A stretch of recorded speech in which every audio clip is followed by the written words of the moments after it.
Salut YouTube, merci de nous retrouver pour cette troisième partie de la revue d'actualité du 29 janvier 2024.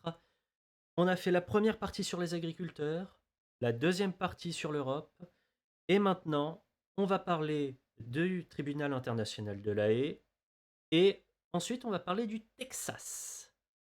Et ça, je suis sûr que tu en as pas trop entendu parler. Hi-ha! Non, Alors, maintenant que le petit sommaire est fait, tu prends un oreiller pour hurler dedans s'il y a besoin, un seau à vomi vraiment si tu es sensible, et il a déjà été utilisé plusieurs fois par les autres collègues dans l'émission, donc n'hésite il pas, déborde, je confirme. il déborde, Non, bon, ça va. et c'est parti pour cette troisième partie. Donc, Tribunal international de La Haye, affaire Afrique du Sud contre Israël pour les affaires de génocide en cours. Alors, il y avait un long fil Twitter, j'ai pas tout pris, je vais le mettre dans les commentaires, dans la description de la vidéo YouTube. YouTube, si je ne l'ai pas fait, tu me le rappelles. Hein. Mais un très, très, très long fil Twitter. Un long fil Twitter, j'ai commencé déjà par le mettre dans le chat, histoire que ce, soit, ce soit lisible pour la postérité et surtout pour ceux dans le chat qui auraient envie de le lire. Mais il est très très long, je vais vraiment le résumer. L'Afrique du Sud a mis Israël devant le tribunal international pour génocide et risque de génocide. Le tribunal international a considéré que le génocide n'était pas encore caractérisé, mais le risque de génocide, lui, est établi. Et donc, il n'y a pas de condamnation, mais certaines déclarations des responsables israéliens reposant sur l'Ancien Testament, enfin la Torah, et particulièrement la Genèse, ont pesé lourd dans la prise en compte de risques de génocide. Ça a vraiment été un truc qui a motivé le tribunal international pour prendre justement ces décisions qui vont être contraignantes, enfin, devraient être contraignantes. Alors, il y a un de mes plus grands soutiens, pas financiers, mais un de mes plus grands soutiens moraux et au niveau des documents, qui m'a fourni une petite compilation comment dire, de ce qu'on peut trouver dans l'Ancien Testament, qui justement a été repris tel quel par les responsables israéliens. C'est marrant, le document date d'avant l'attaque, et il y a vraiment les mêmes phrases, donc je vais un peu me permettre de vous les lire. Hein, j'ai 2 minutes, vous allez écouter tranquillement, hein, et ça vous fera votre culture religieuse pour ce soir. Là aussi, là aussi, le seau à vomi peut être de rigueur. Alors, bien entendu, on parle de religion.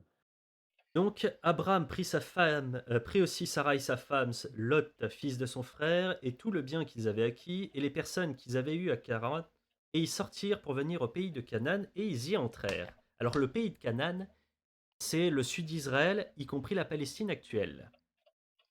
Et Abraham passa à travers ce pays jusqu'au lieu de Sichem, et jusqu'en la plaine de Morée, et il y avait alors des Cananéens dans ce pays. Et l'Éternel apparut à Abraham et lui dit, je donnerai ce pays à ta prospérité. Et Abraham dressa un autel à l'Éternel qui lui était apparu. Donc ça, c'était le chapitre 12 de la Genèse. Et dans le chapitre 17, c'est j'établirai mon alliance entre toi, donc mon alliance entre toi et moi, et entre ta Et t'entends postérité plein de après toi. clics. Ouais, Là, c'est tu effrayant. fais des échos. Afin que je sois ton Dieu, le Dieu de ta postérité après toi, et je te donnerai à ta postérité après toi le pays où tu demeures, comme étranger, tout le pays de Canaan, en possession perpétuelle, et je serai leur Dieu. Et ensuite, il y a un peu les menaces, comment dire, représentatives, hein, et j'enverrai des frelons devant toi qui chasseront les Helvétiens, les Cananéens, les Hétiens de devant toi. Attends, les Helvétiens, c'est les Suisses? Non, c'était un autre. Non, c'est les Elviens, pardon. Ah ouais, Ma parce que langue a les fourché. Helvètes. Non, Ok, c'est les Elviens. Merci, Ouais. Zoxy. Bon, Attends. on va faire très très court et très très simple. Dieu, alors D majuscule point IE, a donné à Abraham tout un bout de terrain Ouais. qui se trouve être la Palestine et le bas et le d'Israël en disant c'est à toi. Bon, Et voilà. je les chasserai peu à peu de devant toi jusqu'à ce que tu croisses en nombre et que tu te mettes en possession du pays. Et si vous voulez, comment dire, euh, là vous voyez, il y a Israël-Palestine, enfin Israël-Hamas, le gros combat. Ben, si vous prenez livre de Josué, la prise de Jéricho, donc le texte a quand même quelques centaines, voire enfin quelques milliers d'années, c'est strictement la même chose. Mais alors vraiment, absolument la même chose, hein. Si vous voulez, je vous le décris. On peut faire un vote là. Est-ce que le chat veut que je lise juste une toute petite partie des prises de la prise de Jéricho, histoire que vous voyez à quel point ils appliquent stricto sensus. C'est ton live, fais ce que tu veux. Personnellement, j'ai autre chose à foutre que d'écouter des choses que tu peux trouver dans la Bible. Ouais, mais s'il juge ça pertinent, laisse-le faire. Un point pour Border.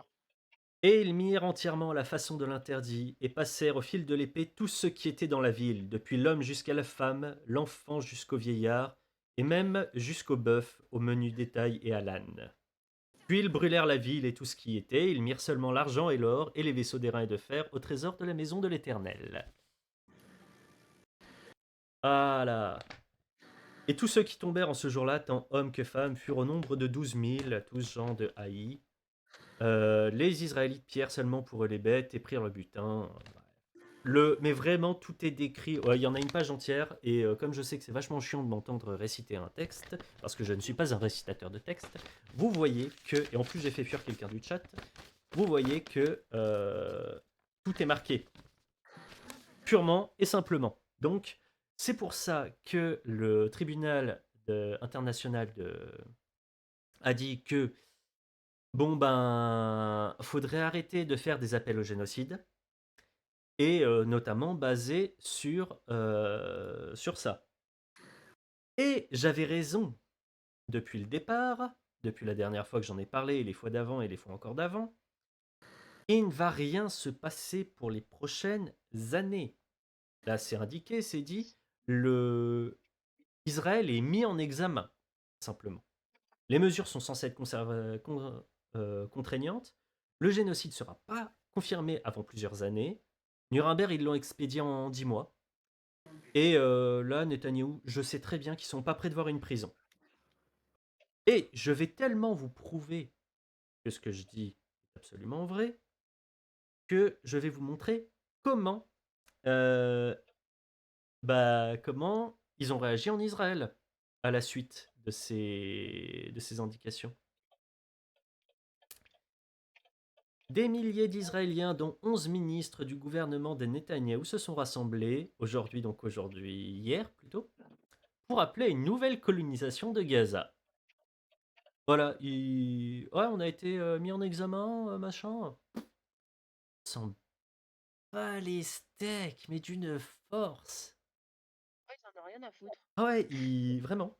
C'est, oh, tranquille. C'est limite normal, tu sais. Ah ouais, Hop, ouais, ouais, ouais. allez, Ah mais de toute façon, un petit génocide tous les 100 ans. Allez hop, on est go. de toute façon, ils s'en foutent, c'est indiqué dans le bouquin qu'ils doivent l'avoir. Et Bah comme ce sont, enfin, Israël est une théocratie, bah, c'est bon, hein, on s'en bat les couilles. Ah, alors attention, légalement, elle n'est pas une théocratie. Ouais, Sur le, sur le papier, dans les trucs écrits, ce n'est pas une théocratie. ouais, et la C'est Ralara est toujours supérieure à la Constitution, enfin leur. exactement, mais Théocratie, ça vient de Dieu, c'est ça, C'est hein, ça, Théos, Dieu, c'est ça. c'est ça. Théos c'est Dieu et Kratos c'est le pouvoir. C'est Dieu qui a le pouvoir. Voilà, donc D'accord. une théocratie, Ok, merci. c'est un pays dirigé par des religieux. Et Voilà. Ok. purement et strictement, Et Israël donc, répond à cette. mais est-ce que les musulmans, c'est aussi une théocratie du coup? Alors, J'arrive pas. les Alors, musulmans, ça dépend c'est des pays. Ça dépend des pays. L'Iran est une théocratie. Ouais. le. L'Algérie, la Tunisie, le Maroc, ne sont pas des théocraties. Le Maroc est comment ça s'appelle? Une Euh, monarchie. une monarchie représentative. La Tunisie et l'Algérie sont sur le papier des démocraties. Après, je dis bien sur le papier, hein, parce que Ouais, d'accord. jusqu'à il y a 5 ans, c'était les deux des oligarchies. Ok, je suis désolé d'avoir coupé pour ça. Je Non, te pas de laisse souci. continuer à morale. Pas de souci. Pas de souci. Des fois c'est bien. Il y a des gens qui peuvent avoir la question. Alors des fois c'est dans le chat, des fois c'est en live. Bon, maintenant que on a fait un peu le tour d'Israël et parce que voilà, hein, on a encore confirmé que j'avais raison. Et parce que je Ils donne le auront mot rien. Ils n'auront rien. Il faut que on quitte un peu le pays de Canaan et on va aller chez l'oncle Sam. Oh putain. Est-ce que, enfin. est-ce que vous êtes prêts pour le Texas? Vas-y. Yeeha! Ah non. Vas-y. Ouais, parce que là, vous êtes en train de vous dire depuis tout à l'heure, le Texas, Ah, mais- c'est des connards qui tirent sur tout ce qui bouge. Ah, pas Surtout forcément. sur les tornades. Alors, Actuellement, Un petit peu. actuellement ah c'est un oui, peu c'est le vrai. bordel chez eux. Alors, c'est Euh, tellement le bordel que, en on dirait réalité, il y a le Texas qui est à la limite de faire sécession. Et il y a peut-être 24 États qui l'accompagneraient pour aller dans le même sens que lui. Oh On en putain, est à pardon. ce point-là d'instabilité politique. Année d'élection, c'est tous les pays effectivement républicains qui accompagnent le Texas. Mais donc, Vive Biden, hein. la raison de cette explosion de volonté sécessionniste, le Texas a une énorme immigration qui arrive. Le gouverneur du Texas, Mhm. c'est Monsieur Greg Abbott. À chaque fois, je lis Abitbol parce que je lis trop vite. Mais donc Greg Abbott, voilà, c'est ça, a ordonné donc à la garde nationale de construire un mur de barbelés. Ok. Le truc, c'est que Biden est arrivé et a fait oui, mais en fait, vous n'avez pas le droit. La Cour suprême des États-Unis a statué plus tôt cette semaine que, en fait, la patrouille fédérale de Biden pouvait enlever la clôture construite par le Texas. Parce que les barbelés, c'est pas gentil. Bah, ce serait même des barbelés électrifiés, vous voyez un peu l'idée.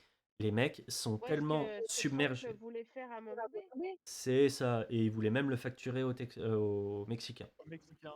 Voilà. Mhm. Mais donc, la garde nationale texane continue à construire son truc et Biden est en mode ouais, non, on va pas te laisser faire. Donc, on entre dans la partie très drôle. Ouais. Le Texas n'a pas besoin de la Constitution, enfin, n'a pas besoin d'une autorisation du Congrès pour se défendre en cas d'invasion. Et c'est sur ça qu'ils disent, non, non, on fait ça parce que nous sommes envahis. Et donc à partir de là, on va arrêter et on est quasiment en état de guerre. On est envahi, donc on fait ça et vous pouvez pas nous dire que vous n'avez pas le droit de le faire. Et il y a 25 États qui sont en mode ouais, non, on est d'accord avec le Texas. Et Biden est en mode bah en fait, je suis pas d'accord, donc je vais vous envoyer des gens pour démonter la barrière. Et il y a 25 États qui, eux, ont fait ben nous, on envoie notre garde nationale et nos chars. Il y a des chars aux États-Unis, Mhm. au Texas, qui sont en train de circuler au Texas pour empêcher les troupes de Biden de venir détruire la barrière de barbelés. La barrière, on est d'accord que le barbelé, c'est pour séparer les États-Unis du Mexique, c'est ça, Ouais, hein. c'est ça. Ouais. Voilà. Et en fait, cette prohibition de migrants, c'est dû à quoi, surtout? Au fait Bah, que les c'est dû au Américains fait. aient plein de fric et qu'il y a de l'emploi et qu'il y a toujours eu une énorme immigration du Alors, Mexique vers les États-Unis et que depuis que Biden est élu, C'est à peu près open bar et Biden a toujours Je freiné peux, pour. je peux mettre un léger bémol. En Vas-y. fait, il y a beaucoup d'entrées, mais bon, le Texas le voit pas parce que c'est un point d'entrée. Il y a beaucoup de départs aussi. En fait, les Mexicains, ils viennent travailler, et puis quand ils sont vieux, bah, ils prennent leurs affaires et puis ils retournent dans leur pays d'origine pour vivre leur vieux jour. Donc actuellement, le bilan migratoire américain est légèrement positif du côté justement bordure mexicaine. Le problème est que le Texas est l'un des pays, est l'un Les États. des États ayant la plus grande bordure avec le Mexique et surtout la plus grande bordure praticable. Alors, Parce que il y a aussi une il y autre, a- il y a aussi une autre il y a- chose que t'as pas pris en compte, Zoxycopathe. Hmm.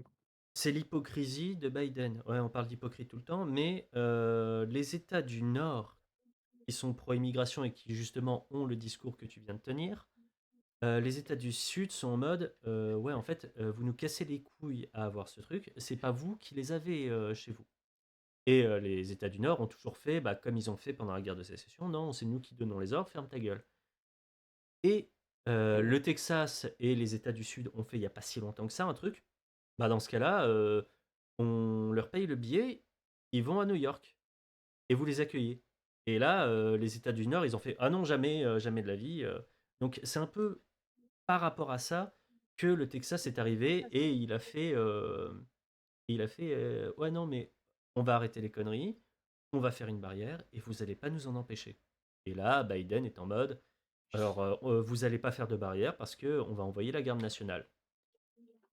Enfin bon, c'est Biden essaye de rattraper le peu de crédibilité qu'il a parce que bah, les élections c'est bientôt et malheureusement ça va pas marcher. Ouais, mais regarde un peu le tweet de conclusion. Hmm. Est-ce que Biden va vraiment envoyer l'armée au Texas pour ouvrir la frontière sud en Il se une réveille année? à un moment donné et qu'il s'en rappelle peut-être. Mais Il est tellement couillon qu'ils en seraient capables. ah oui, non, mais il est couillon, il en est capable, on est d'accord. Je vais te remonter. Ah non, t'as l'écho. Je vais pas te remonter tout de suite, Freya. Mais Biden en est capable, ce serait complètement con. Mais imagine les conséquences. Imagine la sécession pure et dure entre Pour raison 25. personnelle, je dois m'absenter. Ah, ok. Mais imagine la sécession pure et dure de 25 États de l'Union. C'est Ah bah j'imagine très bien. Hein. les États-Unis n'existent plus s'il doit se passer ça. Les Ah Américains. bah en fait ça va faire Amérique du Nord avec Amérique du Sud. Façon de parler.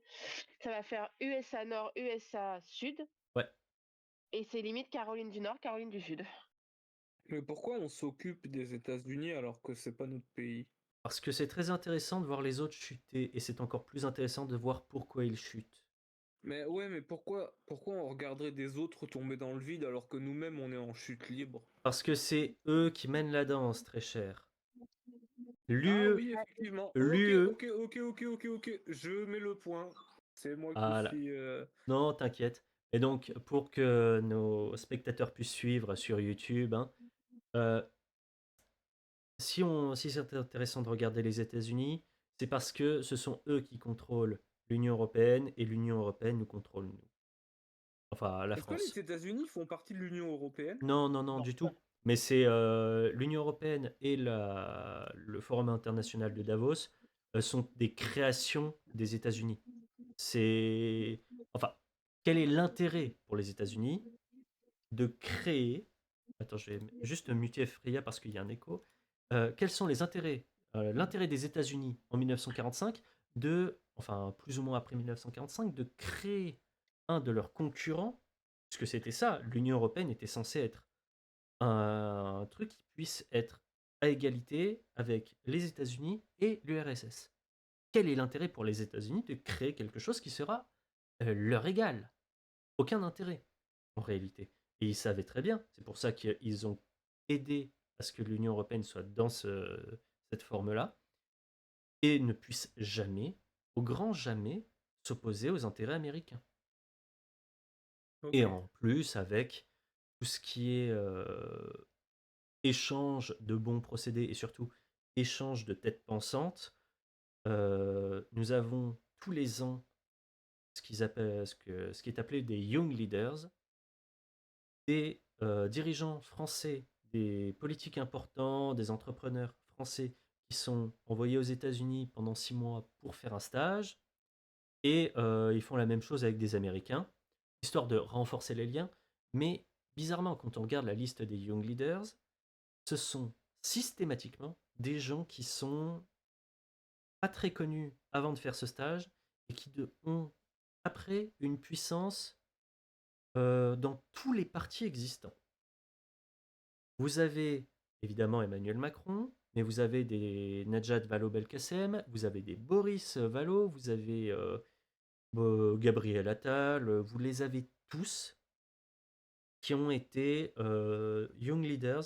S'ils ont un poste important aujourd'hui, même dans certains partis politiques d'opposition, y compris des petits partis d'opposition, ce sont des gens qui ont été formés aux États-Unis. C'est cool, non? Faudrait rayer les États-Unis de la carte. Ouais, mais ils sont capables de le faire eux-mêmes dans pas longtemps, visiblement. Ouais, avec un peu d'aide des tornades, ça m'aiderait beaucoup, tu Mais vois. il n'y a même pas besoin, ils sont suffisamment intelligents pour y arriver eux-mêmes. Parce que tu imagines bien que s'il y a Texas-Washington enfin Dallas-Washington qui s'opère, ça va être Ouais. incroyable. Ouais. Bon, si vous avez encore des questions sur le sujet, ou si on le clôture pour YouTube. Ok, et bah YouTube, ça a été un plaisir.